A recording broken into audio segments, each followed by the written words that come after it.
Ok, bueno, pues Éxodo capítulo 38. Entonces, bueno, pues la misión del día de hoy es eh, terminar este libro que, como les decía en un inicio, ha sido descrito como una saga, como una aventura, como todo un trayecto espiritual por el que nos ha ido llevando Dios a través de estas historias, de esta narrativa. Y bueno, ¿quién de aquí estuvo desde el capítulo 1? Me gustaría saber. Aquí, órale, pues. Y ya los demás se fueron añadiendo. Multitud de extranjeros también se fueron, ¿no? Se fueron añadiendo de todos. Pues qué bendición. Pero como dice, ahora sí que como dice la canción, no hay que llegar primero, hay que saber llegar. Y eso es algo importante en el caminar espiritual, que no se trata de arrancar hechos la raya y así de decir, órale, pues ahora sí me voy a comer todo el estudio, sino el éxito es la constancia. El éxito también en la vida con nuestra relación con Dios es mantenernos firmes, esté como esté el clima, pase lo que pase, mantenernos ahí. Y realmente los que entraron a la tierra prometida, de aquellos que salieron, además de aquellos que fueron los que tuvieron fe, fueron los que yo creo que mantuvieron una constancia en su relación con Dios. Pues bueno, vamos al capítulo 38. Vamos a ver si hoy terminamos 38, 39 y 40. Dice, estábamos justo en la descripción de todos los elementos que se estaban ya construyendo. Ya aquí recordemos que ya pasamos de la teoría a la práctica. Dice el capítulo 38 en el verso 1. Igualmente hizo de madera de acacia el altar del holocausto, su longitud de 5 codos de anchura, de otros 5 codos cuadrado y de 3 codos de altura. E hizo sus cuernos a sus 4 esquinas, los cuales eran de la misma pieza, y los cubrió de bronce. Asimismo, todos los utensilios del altar, calderos, tenazas, tazones, garfios, palas, todos sus utensilios los hizo de bronce. E hizo para el altar un enrejado de bronce de obra de rejilla, que puso por debajo de su cerco hasta la mitad del altar. También fundió 4 anillos a los 4 extremos del enrejado de bronce para meter las varas. E hizo las varas de madera de acacia y las cubrió de bronce. Y metió las varas por los anillos a los lados del altar para llevarlo con ellas. Hueco lo hizo de tablas. Entonces, bueno, pues esta es la descripción de lo que ahora sería lo que se conoce como el altar de los holocaustos, el altar de los sacrificios, que era hecho de bronce. Ya estudiamos a detalle todos estos elementos. En los capítulos anteriores ya vimos qué significaba cada uno de ellos. Pero bueno, simplemente para recordar un poquito, este altar era básicamente el punto de reconciliación entre aquellos pues, que habían tenido una ruptura en su relación con Dios y el Eterno. Entonces llevaban ahí los animales, los amarraban a los cuernos que estaban justo en ese altar, se ponían las manos sobre la cabeza del animal, se confesaban los pecados, se llevaba a cabo el sacrificio.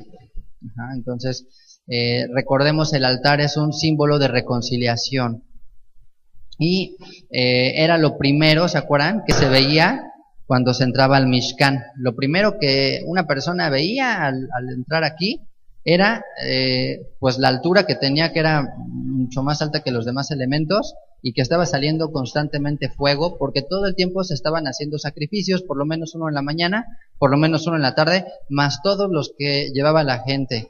Entonces, pues era algo, yo creo que quedó marcado en la mente, en los ojos de todos los que vieron este tabernáculo, porque todo el tiempo que pasaban por ahí había humo, todo el tiempo había un humo constante. Dice la tradición judía en el Talmud que un milagro era que el humo, aunque hubiese viento, no se iba hacia ningún lado, sino que siempre ascendía de manera vertical hasta el cielo, como representando ese sacrificio que era acepto para Dios.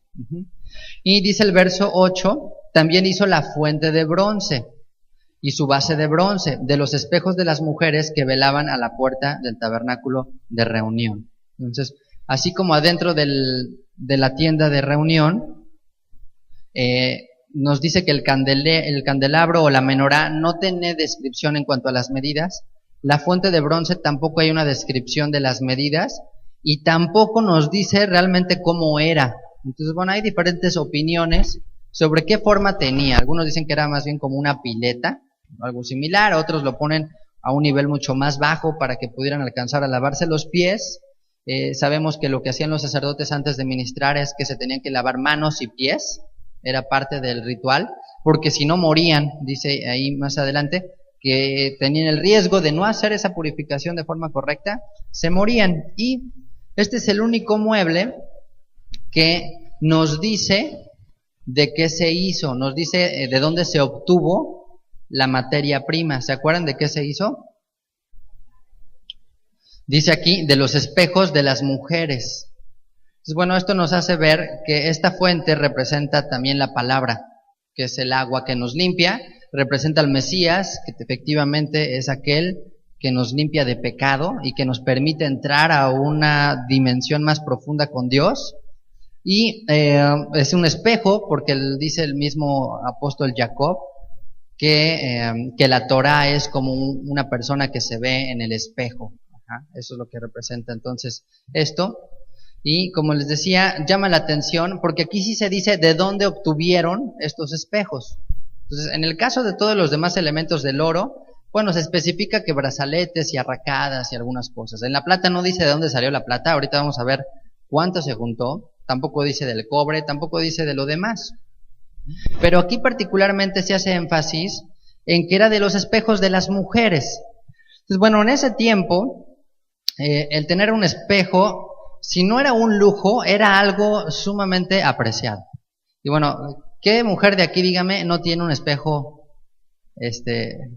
ya no les digo en casa, creo que ahorita consigo, ¿no? Creo que si ahorita sacan las bolsas, hasta de a 3 espejos, ¿no?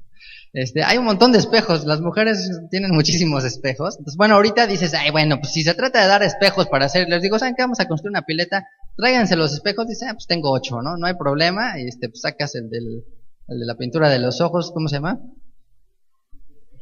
El de los ojos y el de los labios y el de todos los demás, cuerpo completo. Ah, que tienes 4. Bueno, por si se rompe uno u otro, en lugar de sitsis traen espejos, ¿va? Entonces, en ese tiempo, tener un espejo sí era algo, o sea, que eras muy bendecida por tener un espejo. O sea, era algo de mucho valor. Aunque no económicamente, no porque el material fuera de wow, es un espejo de oro, no. Era algo raro, era algo extraño tener, o sea, era muy apreciado un espejo. Y aunque hoy en día es muy común, ¿quién de aquí podría vivir sin espejos? Así, la verdad. Que diría, me podría pasar la vida, me levanto y así me peino, me baño y así salgo. No necesito verme en el espejo, no es cierto. El espejo también es un reflejo un poco de nuestra vanidad. Esa es la verdad. El espejo también es un medio que puede acarrear para nosotros un poco de vanidad. Entonces, el hecho de que las mujeres renunciaran a sus espejos, posiblemente teniendo el único, esto nos habla de ese corazón que renuncia a una, digamos que belleza externa, con tal de levantar el tabernáculo de Dios. Y es tanta la certeza de la belleza interna de una mujer que está consagrada a Dios, que sabe que puede confiar, que no depende de la belleza externa para estar bien delante de Dios. El apóstol Pedro dice que el atuendo, que la belleza, que el ornamento no es el exterior, ¿se acuerdan? Sino el interior de un espíritu afable, de un corazón que está entregado a Dios. Y pues ¿cuántas mujeres podrían sacrificar hoy en día esa apariencia, esa belleza externa que representa el espejo, con tal de presentarse aquí a tiempo? Es más, ya para qué nos digamos que al tabernáculo, ¿no? ¿Cuántas, no contesten varones, pero cuántas veces dices, híjole, es que ya se nos hizo tarde porque pues la última pestaña, ¿no? Y y el otro detalle, ahí está el espejo, ¿no? Y bueno, ya los carros traen hasta 2 espejos casi, ¿no? Ya equipado, por lo mismo, ya es como que una ayudadita que nos dio Dios a algunos para decir, bueno, ¿sabes qué? Por lo menos en el camino ya le ganas ese tiempo, porque si no, no salimos, ya salimos a las 10:30 aquí y bueno, no puede ser. Entonces, esto es para reflexionar, para pensar que tenemos a veces que estar dispuestos a sacrificar un poco de esa belleza con tal de levantar un tabernáculo para Dios, con tal de estar dispuestos a presentarnos delante de Dios. Imagínate si las mujeres hubieran dicho, ay no, ¿cómo crees? O sea, ¿cuándo me voy a hacer otro despejo? ¿Y cómo me voy a ver? ¿Y cómo me voy a sentir? Y me voy a ver mal, y voy a llegar a la congregación y todos me van a ver así de, uy, mira, no, qué mal, ¿no? Me voy a sentir muy mal. Entonces ellas dijeron, ¿sabes qué? Es mucho más importante para mí estar bien con Dios, estar delante de Él, que llegar así súper radiante aquí todo el Shabbat. Y no digo que no se bañen y que no se peinen, tampoco ese es el otro extremo, pero lo que sí les digo, mujeres, y bueno, y también hombres, porque también el hombre, también somos vanidosos, por supuesto, es que eso no sea un estorbo en nuestra relación con Dios. O sea, ¿no? Hoy en día está muy de moda justo cuestión de los hombres son metrosexuales ya, ¿no? O sea, como que toda la apariencia es lo máximo, ¿no? Sí, ¿saben qué es metrosexual o no? Porque me vienen así como que dicen, oye, ¿esa estación del metro cuál es? O ya quién va a viajar en ese metro, ¿cómo no? Es una persona que está totalmente enfocada en su apariencia física, en verse bien, ¿no? De eso vive. Entonces, casi para eso vive, ¿no? O sea, para sentirse bien, verse bien, y eso es todo. Entonces, el hombre también ha llegado a ser vanidoso, por eso pues, los gimnasios y eso están llenos de unos espejotes para que se vean ahí todo el tiempo los bellos que se están poniendo.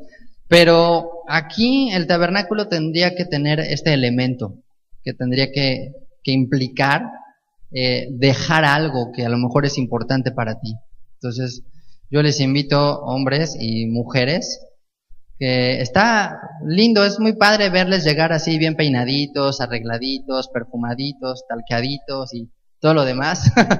Pero créanme que yo prefiero verlos con el gallito, así, pero aquí a tiempo y con un corazón así alegres y dispuestos, que bien chapeaditos, mejor delante de Dios. Dice aquí que estas mujeres velaban a la puerta del tabernáculo de reunión.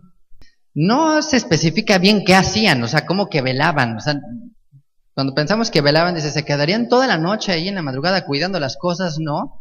Más bien, bueno, al menos la referencia que encontré dice que estaban haciendo oración, que eran las mujeres que a través de la oración estaban intercediendo para que esto se pudiera llevar a cabo. Entonces, mientras los hombres estaban trabajando, la mujer estaba a las puertas del Mishkan, del tabernáculo, orando, intercediendo. Digamos que ella es la que velaba, en este caso, vamos a verlo así, como que velaba por el bienestar espiritual de la obra, por el hogar que se estaba levantando. Y creo que esa pues también es una labor que las mujeres nos deben de apoyar, ¿no? El marido sale por lo general a trabajar, se va a exponer, va a esforzarse por introducir, pues ahora sí que el pan a la mesa, y es necesario velar para que se lleven a cabo todos los planes que tiene Dios para ese hogar. Y vamos al verso 9, dice, asimismo hizo el atrio. Del lado sur al mediodía, las cortinas del atrio eran de 100 codos, de lino torcido. Sus columnas eran 20, con sus 20 basas de bronce, los capiteles de las columnas y sus molduras de plata. Y del lado norte, cortinas de 100 codos, sus columnas 20, con sus 20 basas de bronce, los capiteles de las columnas y sus molduras de plata. Del lado del occidente, cortinas de 50 codos, sus columnas 10 y sus basas 10, los capiteles de las columnas y sus molduras de plata. Del lado oriental al este, cortinas de 50 codos. A un lado, cortinas de 15 codos, sus 3 columnas y sus 3 bases. Al otro lado de uno y otro lado de la puerta del atrio, cortinas de 15 codos con sus 3 columnas y sus 3 bases. Todas las cortinas del atrio alrededor eran de lino torcido. Todas ellas eran blancas. Decíamos que la altura que tenían estas columnas junto con la cortina era de más de 2,5 metros, por lo tanto pues no se podía ver, digamos, ni de adentro para afuera ni de afuera para adentro. Tenía como función primaria el evitar que alguien se introdujera ajeno, no sé, desde animales hasta alguien que no tenía que ver nada en el templo. Bueno, pues era una manera también de resguardar lo que estaba ahí. Y pues fíjense todo lo que se tenía que hacer, cuántas cortinas. Entonces esta era una labor de tiempo y de muchas manos. Pues aquí también se considera que las mujeres participaron en el hilado, en el tejido de todo esto. Dice el verso 14, a un lado cortinas de 15 codos y sus 3 columnas y sus 3 basas, al otro lado de uno y al otro lado de la puerta del atrio, cortinas de 15 codos con sus 3 columnas y sus 3 basas. Todas las cortinas del atrio alrededor eran de lino torcido. Las basas de las columnas eran de bronce, los capiteles de las columnas y sus molduras de plata, asimismo las cubiertas de las cabezas de ellas de plata, y todas las columnas del atrio tenían molduras de plata. La cortina de la entrada del atrio era de obra de recamador, de azul, púrpura, carmesí y lino torcido. Era de 20 codos de longitud y su anchura, o sea su altura, era de 5 codos, lo mismo que las cortinas del atrio. Sus columnas eran 4, con sus 4 bases de bronce y sus capiteles de plata, y las cubiertas de los capiteles de ella y sus molduras de plata. Todas las estacas del tabernáculo y del atrio alrededor eran de bronce. Entonces, bueno, pues es la descripción del atrio en general y las puertas que se hicieron a través de estas columnas, de estas basas, de todas estas estacas que también con las que se fijaban, que decíamos que representan también los evangelios, estos 4 colores por los cuales todos hemos tenido que pasar para poder conocer el sacrificio del Mesías, para conocer a quién realmente es el Eterno. Y dice el verso 21, dice, estas son las cuentas del tabernáculo del testimonio, las que se hicieron por orden de Moshe, por obra de los levitas, bajo la dirección de Itamar, hijo del sacerdote Aarón. Entonces fíjense, se hace aquí las cuentas de toda la recaudación que se hizo, y no lo lleva a cabo Moshe directamente, sino manda a alguien más. En este caso es Itamar, es un hijo de Aarón, posiblemente él era escriba y fue aquel, algunos consideran que este hombre fue el que le ayudó en ciertas cuestiones de redacción de la Torá, sobre ciertos pasajes que a lo mejor cuando se describe después de que murió Moshe, algunos creen que pudo haber sido él, o simplemente le ayudó en este caso particular, como dice aquí, a hacer las cuentas de lo que se recaudó. Y pues aquí también hay un principio importante, que aunque Moshe no tenía por qué hacer esto, lo que va a hacer a continuación es decirle todo lo que se juntó y en qué se empleó cada cosa que se juntó. Él pues decide darle cuentas a la gente, porque fue un caso particular. Fue un caso en el que se hizo una recolecta especial, ¿no? No era parte de las ofrendas, digamos, que se estipularían después como diezmos, sino fue justamente para iniciar la obra del tabernáculo. Y por lo tanto, como para que todos se sintieran tranquilos, dijeron, bueno, ¿saben qué? Vamos a aclarar y vamos a ver de qué se trata esto. Entonces, este es otro principio que nos dice que no lo hace él mismo, por principio de honestidad, sino deja que alguien más se encargue tanto de la colecta como de las cuentas. Y yo creo que justamente es algo que hemos buscado hacer aquí. Aquí hay 2 personas que me han apoyado justamente en esa parte, y ustedes se pueden acercar a ellos si tienen en algún momento alguna duda de, bueno, y pues cómo se utiliza el diezmo, qué es lo que se hace, o qué pasa con el dinero aquí. Bueno, pues se pueden acercar con ellos y ya ellos les podrán explicar a detalle y con el archivo y con lo que se lleva qué es lo que se hace. Yo creo que el llamado del pastor es principalmente dedicarse a la enseñanza, no tanto a hacer las cuentas y a hacer números en este sentido, aunque sí es una responsabilidad. Creo que es sabio delegar esto con un principio de honestidad, con un principio de transparencia también. Entonces Moshe dijo, ¿saben qué? Mejor yo no hago las cuentas, mejor vayan con Itamar. Itamar es el que hizo, él fue el que recaudó, y él fue el que les puede decir exactamente pues en qué se empleó cada cosa. Así que yo creo que también es un principio que a veces es importante seguir, incluso como parejas, porque a veces hay problemas porque la mujer no sabe ni en qué se gasta el dinero del marido, o al revés, ¿no? A veces el marido dice, ¿sabes qué? Ahí te doy el dinero, y de repente, oye, pues ¿dónde está? No, pues ya se fue, ¿no? Ya se acabó, se gastó, lo que sea, y no sabe ni en qué. Y pues en qué, ¿no? Pues quién sabe, ¿no? No, pues no sabemos, pues ya, a ver, pues tú síguele trabajando, ¿no? O al revés, llega la mujer y pues no tiene ni idea ni cuánto gana el marido. Entonces, pues no sabe si diezma, no sabe si es fiel, no sabe en qué está realmente disponiendo. Entonces, pues este es un principio de una relación que iba a ser parte del pueblo de Israel. O sea, si iba a haber un sostenimiento para los levitas, era importante empezar de esa manera, el decir, bueno, ¿saben qué? Esto es algo particular que es para todos, vamos a empezar sabiendo qué se hace. Ya después Dios irá mostrando y poniendo paz en el corazón de cada uno, si es que alguno no lo tuviera, pero también es importante, les digo entonces, como pareja, para tener paz, a veces llevar estas cuentas. O sea, no tiene nada de malo. Me parece triste que haya hombres que de repente le oculten a su esposa cuánto gana, por ejemplo. O sea, se me hace algo que es como que pues, extraño. Digo, no tendría por qué ser. O al revés, ¿no? Que la mujer nunca le rinde cuentas de nada al hombre, y yo creo que no debe de ser así. O sea, yo creo que si un hogar es como un tabernáculo, es un mishkan, es una morada para Dios, pues debe de haber esa transparencia en ambas partes. Y dice el verso 22, dice, Betzaleel, hijo de Uri, hijo de Hur, de la tribu de Yehudá, hizo todas las cosas que el Señor mandó a Moshe, y con él estaban Aholiab, hijo de Ahisamac, de la tribu de Dan, artífice, diseñador y recamador en azul, púrpura, carmesí y lino fino. Y vean, aquí están las cuentas, dice, todo el oro empleado en la obra, en toda la obra del santuario, el cual fue, oro de la ofrenda fue 29 talentos y 730 ciclos, según el ciclo del santuario. Eso fue lo que se recaudó. ¿Cuánto es esto? 29 talentos y dice 730 ciclos. Bueno, en la nueva versión internacional, no sé si alguien tenga ahorita esa versión o en otras versiones, hacen una pues conversión, ¿no? Vamos a llamarlo así, y dice que es 1 tonelada de oro. O sea, un talento es alrededor de 33 kilogramos, alrededor de 33. La Dios habla hoy, por ejemplo, la versión de Dios habla hoy dice que eran 965 kilogramos con 30 gramos más. Entonces se redondea a 1 tonelada de oro. 1 tonelada de oro, imagínate, no sé qué dimensión tendría hacer 1 tonelada de oro.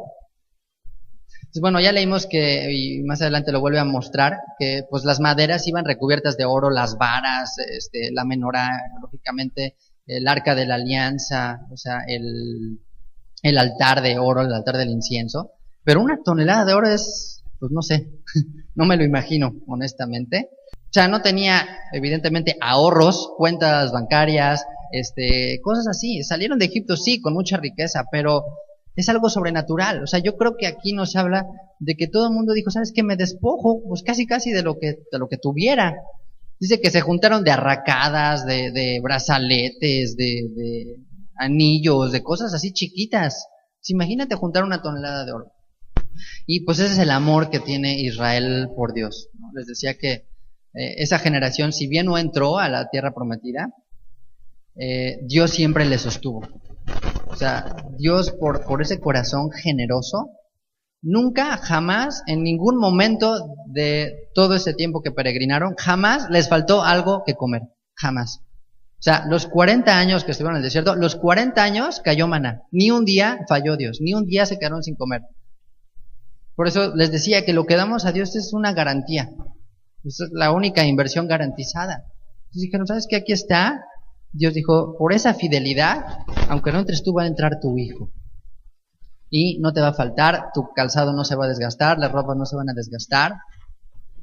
Dios fue fiel.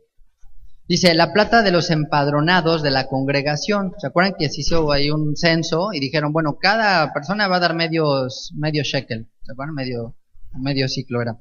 Fue 100 talentos y 1775 ciclos, según el ciclo del santuario. ¿Y cuánto es esto? Bueno, pues ya vimos, esto equivale a 3,5 toneladas de plata. Bueno, les pongo aquí la imagen de un camión de 3,5 toneladas. Imagínate un camión de estos tipo mudanzas lleno de plata. Ya le llegaban ahí a Betzaleel, órale, pues aquí está la plata que recaudamos, 3,5 toneladas de plata para hacer el Mishkan. Eso sí ya es amor. O sea, ahí sí puedes ver lo que dijo Yeshua, donde esté tu tesoro, ahí va a estar tu corazón. Y fíjense, los 2 templos, aunque eran de piedra y eran más macizos los que se construyeron después, y Israel tenía una infraestructura mucho más poderosa y mucho más grande en ejército y en fuerza, fueron destruidos, fueron saqueados, fueron ultrajados en todos aspectos. Pero el Mishkan, aunque era una tiendita y tenía un alto pues, contenido en riquezas, nunca les pasó nada. O sea, nunca hubo un pueblo que dijera, ay, vamos a robarnos el Mishkan o vamos a atacarlos. O sea, mientras el tabernáculo estuvo erigido, Dios siempre fue fiel también a eso. Entonces, bueno, 3,5 toneladas de plata. ¿Y cómo llegaron a esa cantidad tan impresionante? Pues, como dice el verso 26, medio ciclo por cabeza. O sea, no llegó alguien a decir, ay, aquí está 1,5 toneladas. No, simplemente, ¿sabes qué? Como la fuerza de muchos, aunque sea poquita, hace cosas grandiosas. Les decía que si cada quien aquí trajéramos, pues no sé, que una latita o algo así chiquito, ¿qué despensotas no armaríamos? O sea, sería algo realmente que glorificaría a Dios. Entonces dice el verso 26, medio ciclo por cabeza, según el ciclo del santuario, a todos los que pasaron por el censo de edad de 20 años arriba, que fueron 603,550. Dice, hubo además 100 talentos de plata para fundir las basas del santuario y las basas del velo, que son como las bases. En 100 basas, 100 talentos a talento por basa. Un talento de plata era alrededor de 33 kilogramos. Entonces imagínate, 3,300 kilogramos nada más de las puras bases para erigir el tabernáculo. Verso 28 dice, y de los 1,775 ciclos hizo los capiteles de las columnas y cubrió los capiteles de ellas y las ciñó. El bronce ofrendado fue 70 talentos y 2,400 ciclos, que esto es alrededor de 2,340 gramos de bronce, aproximadamente 2,340 gramos, del cual fueron hechas las basas de la puerta del tabernáculo de reunión, y el altar de bronce y su enrejado de bronce y todos los utensilios del altar, las basas del atrio alrededor, las basas de la puerta del atrio y todas las estacas del tabernáculo y todas las estacas del atrio alrededor. Y bueno, no se nos dice cuánto se juntó de los materiales de las telas, de lo de las cortinas. Me imagino que era pues quizás un poco más difícil de cuantificar esto. Nada más se habla acerca de estos metales. Pero sin duda, para hacer todas las cortinas que hicieron, pues yo creo que no sé cuántos metros se habrían tenido que llevar, que habría sido una cuenta también sumamente grande. Y vamos al capítulo 39, que es ahora la confección de las vestiduras y finalmente la conclusión del Mishkan. Dice el verso 1 del capítulo 39, del azul, púrpura y carmesí hicieron las vestiduras del ministerio para ministrar en el santuario, y asimismo las vestiduras sagradas para Aarón, como el Eterno lo había mandado a Moshe. Entonces, pues habíamos comentado que la vestidura era una parte muy importante dentro del servicio. No nada más era pues que fuera de oro y las cosas, sino también aquellos que iban a servir a Dios, porque la vestidura es parte de quien tú eres, y eso no se nos debe de olvidar a todos, que dice mucho de ti, cómo te ves.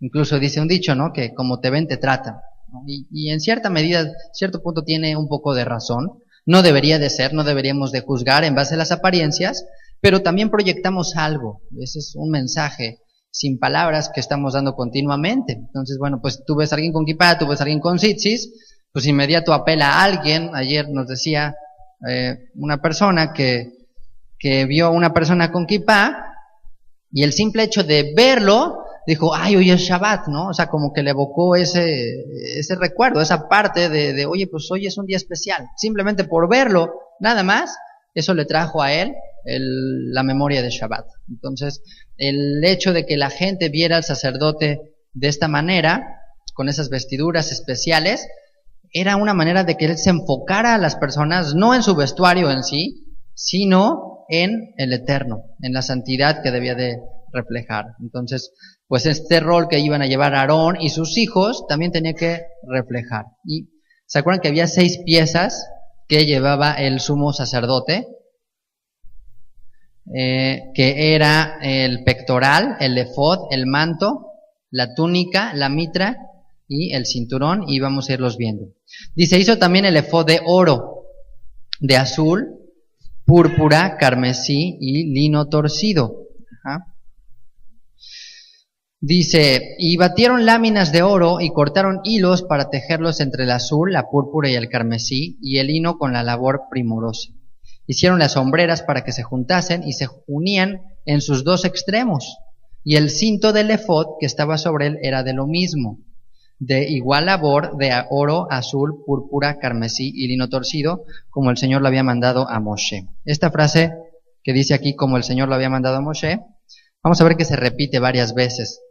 Dice, y labraron las piedras de ónice montadas en engastes de oro, con grabaduras de sello, con los nombres de los hijos de Israel, y las puso sobre las sombreras del efod, por piedras memoriales para los hijos de Israel, como el Eterno lo había mandado a Moshe. Entonces, bueno, el efod, recordemos, era esta prenda similar a lo que podría ser como un chaleco, algo similar, o pues como un mandil o algo parecido, y se unía en la parte superior, en los hombros justamente, por estas dos piedras que representan las 12 tribus, porque llevaban estos nombres, 6 en cada hombro, y nos habla en las sombreras de la responsabilidad, pero también de la fuerza. Y recordemos que Yeshua es también visto a través de la figura del sumo sacerdote. Él cargó en él, en sus hombros, el pecado de todos nosotros. Él cargó con la transgresión de las 12 tribus, y él es el responsable de la salvación de todo Israel. Entonces él representa justamente a este sumo sacerdote, ya nada más que en un oficio para Dios directamente, ya en un aspecto terrenal, sino ya en un aspecto celestial. Y se ceñía con el cinturón para que la ropa no estuviera como suelta, y era también como para darle firmeza. Y dice en el verso 8, hizo también el pectoral de obra primorosa como la obra del efod, de oro, azul, púrpura, carmesí y lino torcido. Era cuadrado, ¿se acuerdan? Decían que era un rectángulo que se doblaba a la mitad, entonces te quedaba un cuadrado perfecto. Dice, era cuadrado, doble hicieron el pectoral. Su longitud era de 1 palmo y de 1 palmo su anchura cuando era doblado, ¿no? Es como 1 palmo de la mano, más o menos de ese tamaño. Dice, y engastaron en él 4 hileras de piedras. La primera hilera era un sardio, un topacio y un carbunclo. Esta era la primera hilera. La segunda hilera, una esmeralda, un zafiro y un diamante. La tercera hilera, un jacinto, un ágata y una amatista. La cuarta hilera, un berilo, un ónice y un jaspe, todas montadas y encajadas en engastes de oro. Hicieron también sobre el pectoral los cordones de forma de trenza de oro puro. Hicieron asimismo 2 engastes y 2 anillos de oro, y pusieron los anillos de oro en los 2 extremos del pectoral. Y fijaron los 2 cordones de oro en aquellos 2 anillos a los extremos del pectoral. Verso 18. Fijaron también los otros 2 extremos de los 2 cordones de oro en los 2 engastes que pusieron sobre las sombreras del efod por delante. Hicieron otros 2 anillos de oro que pusieron en los 2 extremos del pectoral en su orilla, frente a la parte baja del efod. Hicieron además 2 anillos de oro que pusieron en la parte delantera de las sombreras del efod, hacia abajo, cerca de su juntura, sobre el cinto del efod. Y ataron el pectoral por sus anillos, a los anillos del efod con un cordón de azul, para que estuviera sobre el cinto del mismo efod, y no se separase el pectoral del efod, como el Eterno lo había mandado a Moshe. Dice el verso 22, hizo también el manto del efod de obra de tejedor, todo de azul, con su abertura en medio de él, como el cuello de un coselete, con un borde alrededor de la abertura para que no se rompiese. E hicieron en las orillas del manto granadas de azul, púrpura, carmesí y lino torcido. Hicieron también campanillas de oro puro y pusieron campanillas entre las granadas en las orillas del manto, alrededor de las granadas. Una campanilla y una granada, otra campanilla y otra granada, alrededor en las orillas del manto para ministrar como el Señor lo mandó a Moshe. Entonces, bueno, pues este es el manto que llevaba estas orlas, en la parte inferior, llevaba colgando pues esta especie de granada, así tenía esta forma, que la granada representaba esa abundancia. Es un fruto que justamente se caracteriza porque cuando se abre tiene muchas pues semillitas, de hecho es más semilla que fruta, ¿no? Cuando abres una granada es prácticamente más semilla que fruta, y eso habla de la multiplicidad que tendría Israel y de la fertilidad, obviamente también, que Dios le daría, tanto física como espiritual, al pueblo de Israel. Y las campanillas es ese sonido que emitía el sacerdote cuando estaba trabajando, cuando estaba laborando, producía ruido, pero era un sonido pues hasta cierto punto agradable, y eso nos habla de vida, ¿no? Lo que se mueve, lo que se oye, es algo que tiene vida. Entonces, pues si tenemos vida, deberíamos de movernos y deberíamos de hacernos notar, deberíamos de hacernos escuchar. Ajá, entonces, era lo que representa estas campanas, y era la manera en la que pues también escuchaban, ¿no?, que el sacerdote estaba realizando ciertas labores. En Yom Kippur no se ponía este atuendo, en Yom Kippur vestía prácticamente todo de blanco, nada más era la ropa interior, la túnica de lino, eso era lo que se llevaba. No llevaba estas campanitas, pero sí era la prenda que usaba comúnmente cuando tenía que ministrar en los otros días.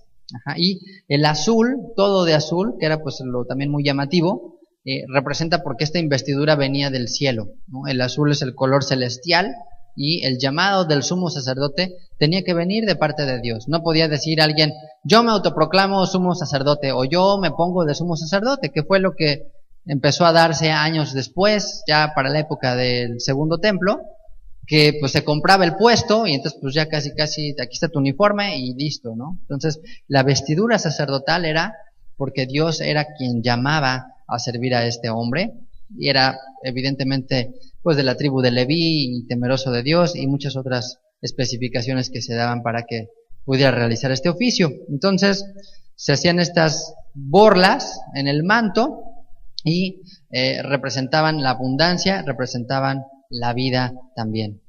Dice el verso 27, igualmente hicieron las túnicas de lino fino, de obra de tejedor, para Aarón y para sus hijos, que la túnica era la prenda que vestían todos los demás sacerdotes. El sumo sacerdote solo vestía así, y los demás sacerdotes pues era más sencillo, ahí sí no les tocó tanto, solamente era la pura túnica. Yo no sé si el sumo sacerdote tendría mucho calor, aunque dicen que era de lino, mucha de esta prenda, mucha de esta ropa, pero pues imagínense, la túnica, luego el manto, luego el efod, el pectoral, el turbante la mitra, pues bueno, yo creo que era algo muy especial. Entonces no era así como que el traje de gala, era el traje de trabajo, ¿no? O sea, era como que la manera en la que vestía para trabajar. Y bueno, esta túnica blanca, que era ya la prenda más interior, era toda de blanca, evidentemente representaba la pureza que debía llevar el sacerdote desde su corazón, desde la parte interna, y iba debajo del efod.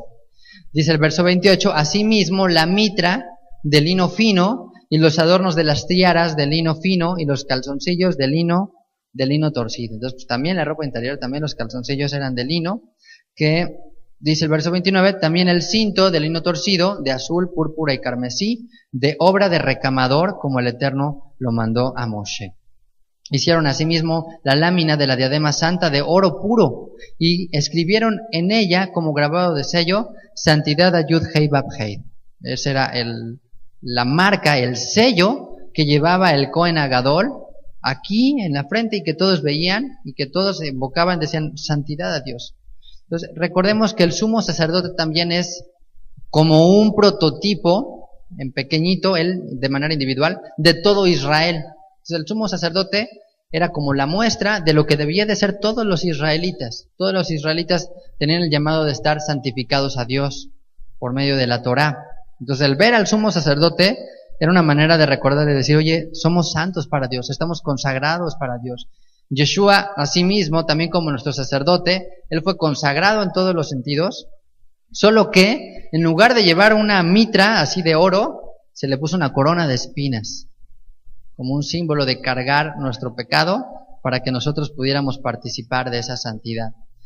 Y dice el verso 31, y pusieron en ella un cordón de azul para colocarla sobre la mitra por arriba, como el Eterno lo mandó a Moshe, ¿no? Entonces, pues ya finalmente la mitra era este turbante, como les decía, y el cinto igual ayudaba a poderse desplazar mejor sin que las ropas estuviesen sueltas. Dice el verso 32, así fue acabada toda la obra del tabernáculo de reunión. Bueno, si ya nada más de leerlo ya se cansaron, ya les veo así como que, ay, ya me estoy durmiendo. Imagínate haberlo trabajado, Realmente qué esfuerzo tendrían que haber hecho para tener esto. De acuerdo al Talmud, se dice que la obra se terminó el día 25 de Kislev. ¿Y alguien se acuerda qué se celebra ese día? Hanukkah. Es el día que se celebra Hanukkah, la fiesta de las luces. Eso es lo que dice, aunque vamos a ver que la inauguración se dio el 1 de Aviv. ¿Ok? Dice, hicieron los hijos de Israel como el Eterno lo había mandado a Moshe, así lo hicieron.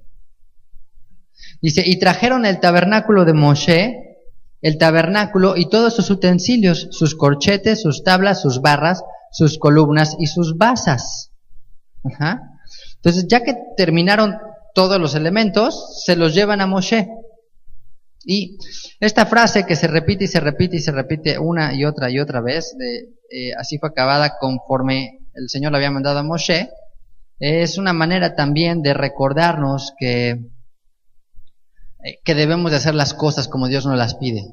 O sea, aunque hubiese sido muy Moisés, él no quiso improvisar, él quiso seguir las órdenes de Dios tal cual, y dijo, pues así lo seguimos como tal y como nos lo dijo, y por eso le traen las cosas a Moshe para ver si realmente estaban bien hechas. Y esto me llama también la atención porque Betzaleel, a pesar de que pues, estaba el Espíritu de Dios en él, no se independizó haciendo un proyecto él aparte, diciendo, bueno, pues yo soy el director, yo soy el arquitecto de la obra, nadie se mete conmigo hasta que ya la vean terminada, o sea, o hasta que ya dijo, ¿sabes qué? Fue con Moshe y le dijo, aquí está lo que hemos hecho, o sea, valora lo que hicimos, danos el visto bueno, ¿no? Entonces, esto también nos habla de que es necesario que alguien supervise lo que hacemos siempre, o sea, es necesario, incluyéndome a mí siempre, de alguna manera rendir cuentas, el decir, Señor, esto es lo que estamos haciendo, o sea, que haya alguien más, por consejo o por autoridad, si es a lo mejor el caso, que vea, que te dé una segunda opinión, ¿no? No ser sabios en nuestro propio criterio, a veces caemos en esto, en de decir, pues ¿sabes qué? Pues yo tengo mucha experiencia, o es mi propio negocio, yo soy mi propio jefe, pues no necesito de nadie, ¿no? Porque va bien. Pero Betzaleel, en este caso, antes de armarlo, le llevó todo el tabernáculo a Moshe y dijo, aquí están las cosas. Dice el verso 34, todo lo que le llevó. La cubierta de pieles de carnero teñidas de rojo, la cubierta de pieles de tejones, que ya platicamos este término, que es el tahash, que no era un tejón, o sea, que no era un animal, un tejón, era pues un animal, ¿cómo se llamaba es como una especie de entre delfín o foca, ¿cómo? Un narval, que es como una especie de delfín que tiene un cuerno así. El Talmud dice que es un unicornio, pero honestamente le veo más a un narval. Y aquí no sé por qué lo trajeron como tejones, no sé qué relación tenga esta palabra con la traducción que le hicieron, pero bueno.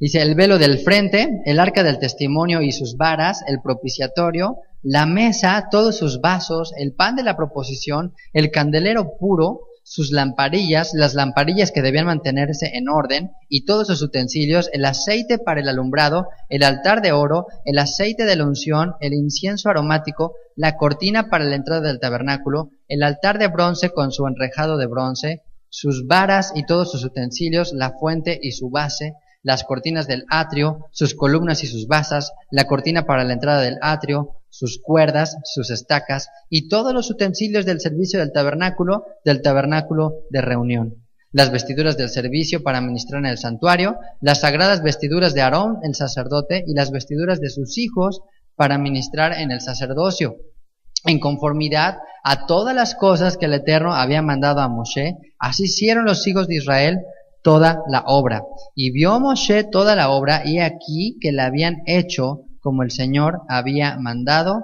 y los bendijo. Pues al final examina él todo, y bueno, de aquí también se deduce que por eso los rabinos luego son muy detallistas, ¿no? O sea, cuando ellos se meten a hacer algo, como que casi ven hasta ver si los tornillos son kosher. Se dicen, no, si no, sabes que ya, queda fuera, queda totalmente descartado. Y a veces nos puede sonar muy exagerado ciertos principios que ellos tienen así, pero pues es un principio hasta cierto punto sano, en que dicen, bueno, pues si esto es consagrado para Dios, todo debe ser, tratar de que todo sea consagrado a Dios. Entonces, aquí se da detalle que a Moisés le llevaron hasta las cuerdas y todo lo que conformaba el tabernáculo. Y pues dice que al final, dice, y los bendijo. ¿Por qué? porque habían hecho todo como el Señor había mandado. Entonces, ¿quieres recibir bendición? Me gustaría que dijeras aquí al final, oye, ¿quién quiere recibir bendición? Pues sí, muy simple, dice, habían hecho todo como el Señor los había mandado. Entonces, en Deuteronomio 28, es un capítulo que habla pues de las bendiciones y de las maldiciones. Ese capítulo es así, blanco y negro, ¿no? La bendición y la maldición. Y es muy simple, para recibir la bendición, ¿cuál es? Obedece. No hay más, no hay como que ahorita vamos a orar y te va a caer la bendición.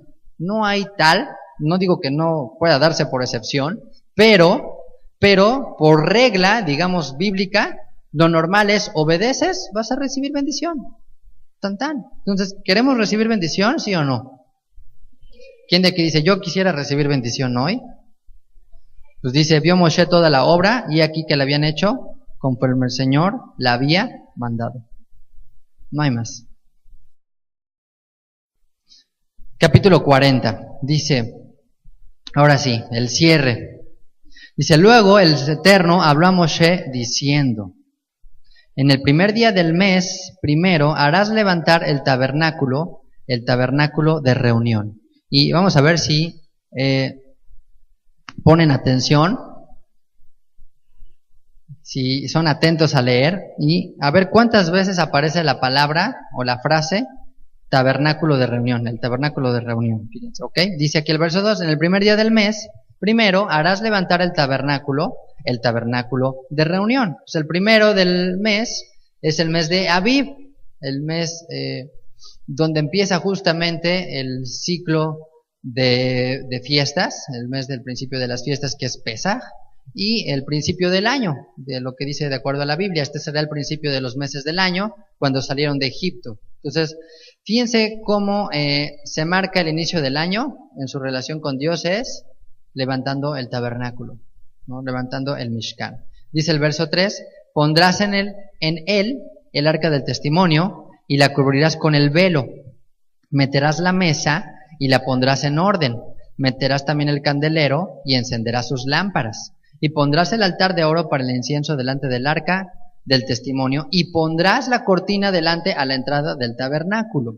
Entonces Dios le va a decir además, ya que está todo construido, le va a decir cómo debe de armar el tabernáculo, o sea, qué orden iba a llevar. O sea, como que también tenía su chiste, ¿no? O sea, dijo, de esta manera lo vas a armar. Entonces empieza diciéndole, primero el arca, después la mesa, después la menorá. Dice el verso 6, después pondrás el altar del holocausto delante de la entrada del tabernáculo de reunión. Luego pondrás la fuente entre el tabernáculo de reunión y el altar y pondrás agua en ella. Finalmente pondrás el atrio alrededor y la cortina a la entrada del atrio. Ya después de todo, pues ya el atrio, ¿no? Dice, tomarás el aceite de la unción y ungirás el tabernáculo y todo lo que está en él y lo santificarás con todos sus utensilios y será santo. Esto también ya lo habíamos estudiado sobre la consagración. Dice el verso 10, ungirás también el altar del holocausto y todos sus utensilios y santificarás el altar y será un altar santísimo. Asimismo ungirás la fuente y su base y la santificarás y llevarás a Aarón y a sus hijos a la puerta del tabernáculo de reunión y los lavarás con agua. Y harás vestir a Aarón las vestiduras sagradas y lo ungirás y lo consagrarás para que sea mi sacerdote. Después harás que se acerquen sus hijos y les vestirás las túnicas y los ungirás como ungiste a su padre y serán mis sacerdotes y su unción les servirá por sacerdocio perpetuo por sus generaciones. Entonces, bueno, esa es la idea que tiene Dios aquí en cuanto al sacerdocio de Aarón, que dice esto va a ser para siempre. O sea, la idea es que continuara de familia en familia, de padre a hijo, por todas las generaciones. Dice, y Moshe hizo conforme a todo lo que el Eterno le mandó, así lo hizo. Verso 17, así en el día primero del primer mes, en el año segundo, el tabernáculo fue erigido. Entonces, bueno, empezando el segundo año de que salieron, es cuando se levanta el tabernáculo. Y estamos hablando entonces que desde que salieron de Egipto, o desde el primero de Aviv, pasaron un año. O sea, todo lo que estudiamos desde el capítulo 12 hasta ahorita, fue un año completo. Imagínense cómo, esto me hace reflexionar, cómo cambia la vida en un año. O sea, un año antes, justo, pues estaban todavía esclavos de Faraón, estaban en el momento, ¿se acuerdan? De las plagas, o sea, de que estaban ahí en un cataclismo que se estaba dando, lluvia de fuego, granizo, la oscuridad, las langostas, o sea, había manifestaciones impresionantes, un año antes. Y con el temor de Faraón, de que pues ya los quería ahora sí totalmente destruir, y de repente un año después, todo lo que pasó en un año. Reciben la Torá, reciben el maná, reciben agua de la roca, bueno, pues viene lo del pecado del becerro de oro, viene la reconciliación, y ahorita ya están delante de Dios con un mishkan, con un tabernáculo. Y eso me hace reflexionar, pues cómo cambia la vida de rápido. No sé si en la medida que vas envejeciendo, como que sientes que cambia más y más cada año. Cuando eres niño, como que el tiempo se te hace larguísimo, ¿no? O sea, como que dices, falta muchísimo, ¿no? Como que sientes el tiempo muy lento, pero yo quisiera que reflexionaras ahorita, ¿qué estabas haciendo hace un año? ¿Y cómo era tu vida hace un año? ¿Y cómo estás ahora? ¿No? ¿Cómo ha cambiado? O sea, yo les puedo decir que mi vida ha cambiado muchísimo en un año, aunque he hecho aparentemente lo mismo, y sigo casado con la misma mujer, y sigo teniendo los mismos hijos, y sigo viviendo en la misma casa, y sigo teniendo el mismo carro, y sigo teniendo los mismos zapatos, y muchas cosas iguales. Yo veo en mi interior y me doy cuenta que cómo han cambiado las cosas, cómo ha cambiado la vida. Y yo les puedo decir a muchos de ustedes, ahora sí que desde aquí enfrente, cómo han cambiado en un año, ¿no?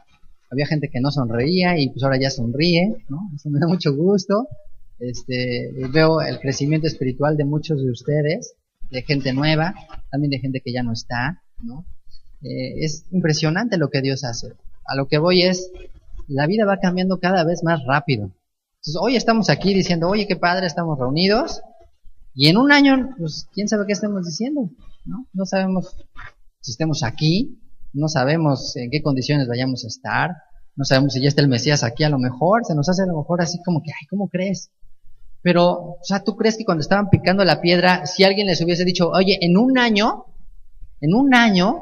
vas a juntar 3,5 toneladas de plata, en un año vas a juntar 1 tonelada de oro, en un año vas a juntar, ¿qué? 2,5 toneladas de cobre, de bronce, en un año vas a recibir la Torá, en un año ya no vas a estar aquí, ya ni siquiera vas a conocer este país, nunca más lo vas a volver a ver, en un año todos esos egipcios van a estar muertos, en un año vas a estar ya delante de lo que va a ser tu hogar con Dios. No lo podríamos creer, no lo podrían creer, yo creo que esa generación. Pero yo creo que vienen cosas muy interesantes también para la Kehilá, por que en un año más seguramente Dios nos va a seguir sorprendiendo. Y pues, ¿qué cosas pasó Israel? ¿Cuántas vivencias que ahora sí que nos ha tocado estudiarlas, ¿no? Y quizás hasta vivirlas un poco de ellas, ¿no? Pues aciertos, errores, fracasos, hubo dudas, muchos milagros, y todo eso que pasaron en ese año tuvo la intención de fortalecer la relación con Dios, que cada vez se dieran cuenta cómo era Dios. Porque en Egipto, ahora sí que se aplicaba lo que dijo Job, de oídas lo habían oído, pero realmente no había una relación con Dios, no había esa intimidad con Dios. Entonces, el tabernáculo es ese símbolo de intimidad, de relación con Dios, de permanencia con Dios, y finalmente llegó ese día, ¿no? Hay gente que se emociona, ¿no? Cuando te entregan a lo mejor tu casa o tu carro o construiste tú mismo algo, y después de que te esforzaste y lo tienes, pues es de bendición, o sea, es de muchísima alegría. Imagínate construir el tabernáculo y poder decirle a tu hijo, oye, yo puse ahí 2 arracadas de oro, ¿no? O a lo mejor ese pedazo de lavacro, fue de un espejo que yo di. Que nos pudiéramos presentar así delante de Dios, porque hoy se está levantando otro tabernáculo, el tabernáculo caído de David, y ya no es de piedras como tal, sino es de personas, y que podamos decirle a Dios, ¿sabes qué? Mira, yo puse esos corazones ahí como cimiento del tabernáculo que Dios está levantando. Algún día Toñito nos compartía que una persona, y que eso le hizo reflexionar mucho, le dijo, cuando él estaba ahí pues, empezando a conocer, le dijo, mira, cualquier cosa que tú le puedas ofrecer a Dios, tus medallas y tus trofeos ahí de campeón de ping pong y lo que sea, todo eso no va a ser nada delante de Dios. Lo único que le vamos a poder presentar a Dios es el corazón, la vida de las personas a las que nosotros influenciamos. Eso es lo único que vamos a poder presentarle a Dios. No va a ser tanto o sea, aquí está el oro, la plata, el bronce, o sea, no está eso ahí. Es decir, Señor, aquí están mis hijos, aquí está mi esposa, aquí está mi familia, aquí está mi vecino, aquí está mi compañero de trabajo, aquí está mi jefe, aquí está, no sé, toda la gente que me rodeó. Yo sé que influí en su vida para que te conocieran, ¿no? Y pues yo les invito a que, ahora sí que es Shabbat, reflexionemos en esto. Cómo Dios cambia las cosas rápidamente, cómo cambia nuestra vida. Dice el verso 18, Moshe hizo levantar el tabernáculo y asentó sus basas y colocó sus tablas y puso sus barras e hizo alzar sus columnas. Levantó la tienda sobre el tabernáculo y puso sobre la sobrecubierta encima del mismo, como el Eterno había mandado a Moshe. Y, a ver, otro punto de observación, está más fácil. ¿Cuántas veces aparece en este capítulo? Es más, a partir de este versículo. ¿Cuántas veces aparece a partir del versículo 19 la expresión como el Eterno había mandado a Moshe? O como el Señor mandó a Moshe. A ver si las cuentan. ¿Ok? Aquí va una, en el verso 19.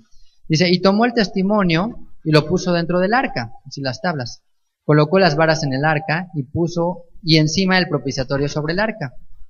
Luego metió el arca en el tabernáculo y puso el velo extendido y ocultó el arca del testimonio como el Eterno había mandado a Moshe. Puso la mesa en el tabernáculo de reunión al lado norte de la cortina fuera del velo y sobre ella puso por orden los panes delante del Eterno como el Eterno había mandado a Moshe.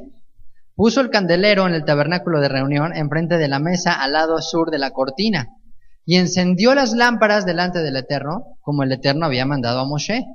Puso también el altar de oro en el tabernáculo de reunión delante del velo y quemó sobre el incienso aromático como el Eterno había mandado a Moshe. Puso asimismo la cortina a la entrada del tabernáculo y colocó el altar del holocausto a la entrada del tabernáculo de reunión y sacrificó sobre el holocausto y ofrenda, ¿como creen? Como el Eterno había mandado a Moshe. Y se puso la fuente entre el tabernáculo de reunión y el altar y puso en ella agua para lavar. Y Moshe y Aarón y sus hijos lavaban en ella sus manos y sus pies cuando entraban en el tabernáculo de reunión y cuando se acercaban al altar y se lavaban como el Eterno había mandado a Moshe. Finalmente erigió el atrio alrededor del tabernáculo y del altar y puso la cortina a la entrada del atrio. Así acabó Moshe la obra. ¿Cuántas veces fueron? 7 veces. 7 veces nos dice como el Señor había mandado a Moshe.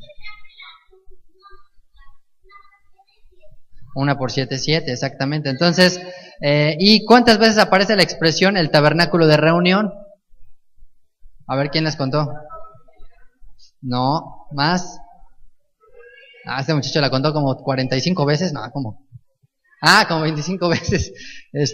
No, a ver, ¿quién se acerca? 10, ¿no? 25, ¿no? No, se les voy a decir, aparece 12 veces.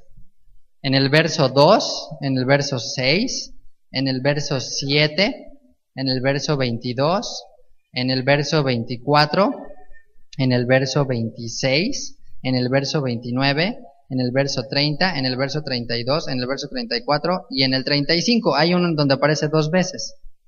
Entonces, bueno, son 12 veces que aparece el tabernáculo de reunión y 7 veces que dice que como el Señor había mandado a Moshe. Pues bueno, el 7 representa ese número perfecto, el número de una creación completa, de algo que está terminado, completo, como la semana de la creación. La creación estuvo completa hasta que se llegó a esos 7 días, incluyendo el Shabbat.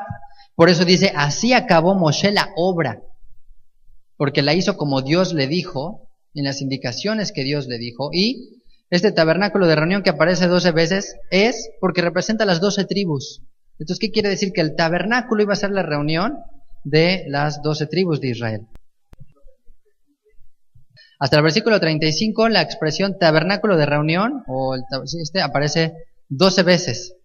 Entonces, esto nos habla muy claro que este justo fue el punto de reunión, ¿no? ¿Han visto estos edificios o zonas que ahora la ley les pide que marquen un punto de reunión, ¿no? Te lo marcan así en verde, creo que es verde con blanco. Dicen, bueno, si hay una emergencia, si hay algo, este es el punto de reunión, digamos que es como el punto seguro, ¿no? Te paras ahí y en teoría pues no te cae nada o algo semejante. Entonces Dios dijo, este es el punto de reunión. Cuando Israel estés en problemas, ve al Mishkan. Israel, cuando te hayas metido en algún pecado, ve al Mishkan, no huyas del punto de reunión. No te alejes de Dios, al contrario, ve, acércate a Él, porque allí está la reconciliación. Y así acabó Moisés la obra. O sea, es importante como que cerrar esos ciclos. Yo siento que aquí hubiese terminado la misión, la labor de Moisés, porque Dios ya tenía destinado, ya sabía que Yehoshua era el que iba a introducirlos a la tierra prometida. Eso hubiese sido lo ideal. ¿Sabes qué? Terminamos el Mishkan, entramos a la tierra prometida, tan, se acabó. Pero, bueno, sabemos que pues, tendrían que venir otras cosas como parte del aprendizaje. Pero la edificación del tabernáculo marca virtualmente el fin del exilio. O sea, el tabernáculo es como decir, ¿sabes qué? Se acabó el exilio egipcio, ya.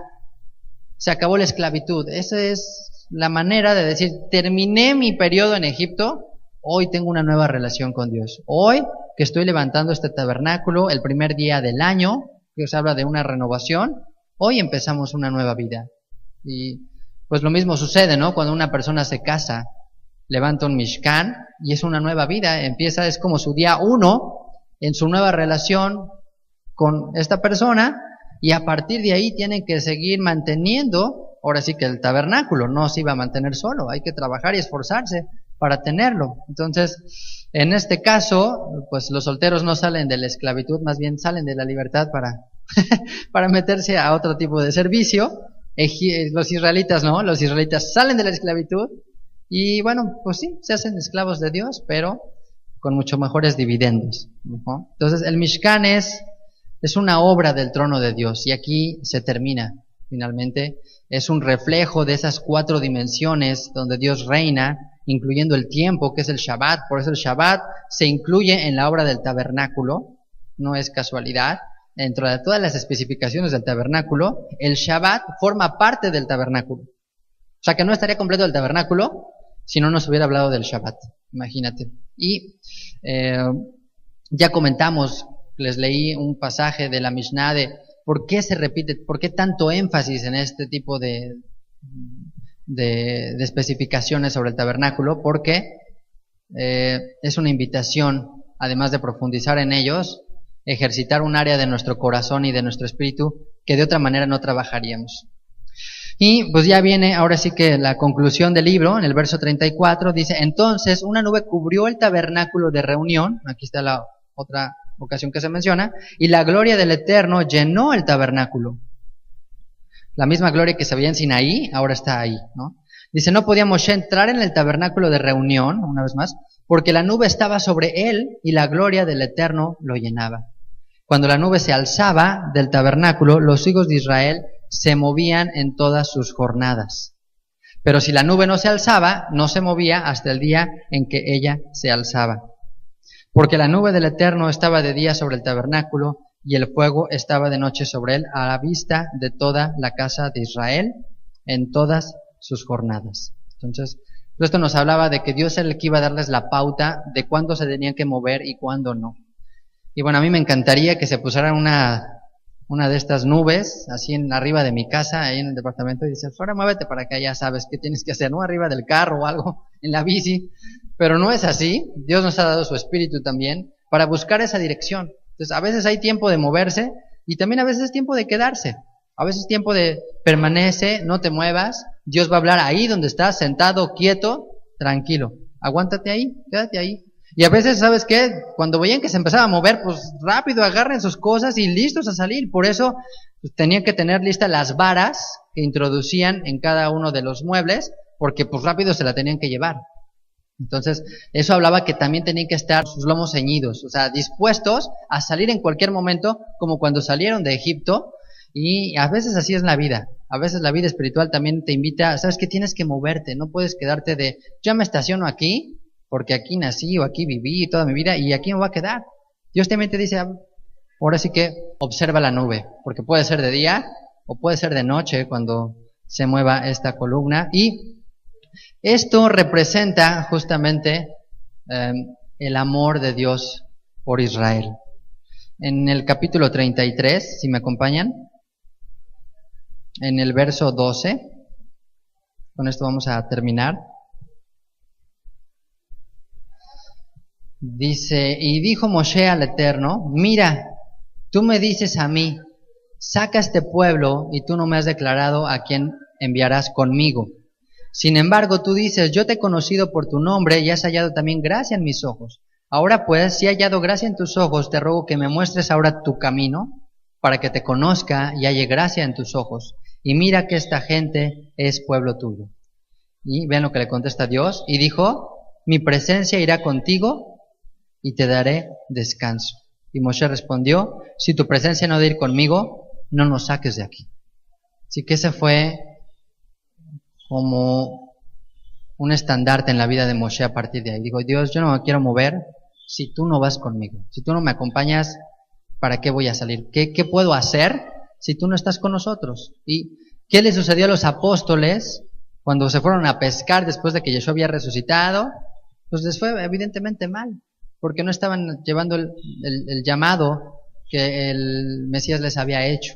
Entonces Moisés entendió esto y dijo, yo no quiero ir a ninguna parte si tú no me acompañas. Entonces esta nube representa la presencia de Dios acompañando a Israel, como dice aquí el verso 38, porque la nube del Eterno estaba de día sobre el tabernáculo y el fuego estaba de noche sobre él, a vista de toda la casa de Israel en todas sus jornadas. Literalmente es en todos sus desplazamientos, en todos sus trayectos.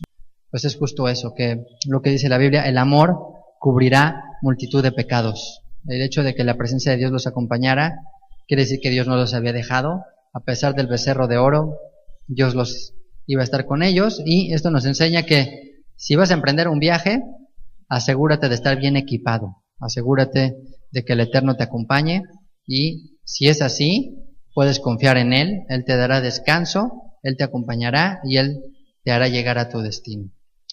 Pues este es el fin del libro de Éxodo, del Sefer Shemot. ¿Y qué es lo que se dice comúnmente cuando se termina de estudiar un libro de la Torá?